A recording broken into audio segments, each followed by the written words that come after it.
Rajasthan Royals ಮತ್ತು Chennai Super Kings ನಡುವಿನ IPL 2025 ಪಂದ್ಯದ ಮುಖ್ಯಾಂಶಗಳು ಇಲ್ಲಿವೆ. ಐಪಿಎಲ್ 2025 11ನೇ ಪಂದ್ಯವು ರಾಜಸ್ಥಾನ ರಾಯಲ್ಸ್ (RR) ಮತ್ತು ಚೆನ್ನೈ ಸೂಪರ್ ಕಿಂಗ್ಸ್ (CSK) ನಡುವೆ ನಡೆಯಿತು. ಅಲ್ಲಿ ರಾಜಸ್ಥಾನವು ರೋಚಕವಾದ 6 ರನ್ಗಳ ಜಯವನ್ನು ಸಾಧಿಸಿತು.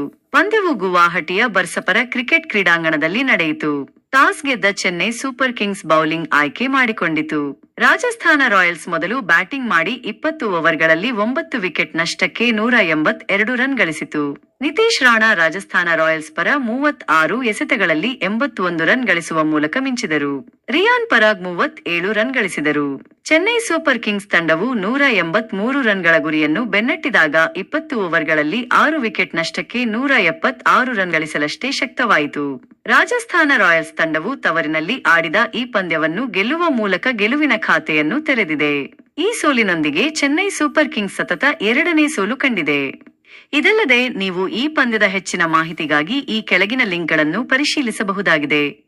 ಐಪಿಎಲ್ 2025 ರೋಚಕ ಹಣಾಹಣಿಯಲ್ಲಿ ಸಿಎಸ್ಕೆ ವಿರುದ್ಧ ಗೆದ್ದು ಬೀಗಿದ Rajasthan Royals (RR versus CSK). IPL 2025 ಗೆಲುವಿನ ಟ್ರ್ಯಾಕ್ಗೆ ಮರಳಿದ ರಾಜಸ್ಥಾನ ಸಿಎಸ್ಕೆಗೆ 2ನೇ ಸೋಲು. Rajasthan Royals edge out Chennai Super Kings by 6 runs to secure first win of the season. Kannada Michael. RR versus CSK ಗುವಾಹಟಿಯಲ್ಲಿ ರೋಚಕ ಫೈಟ್. ರಾಜಸ್ಥಾನ ರಾಯಲ್ಸ್ ಮುಂದೆಯೂ ಸಿಎಸ್ಕೆ ಠುಸ್ ಪಟಾಕಿ.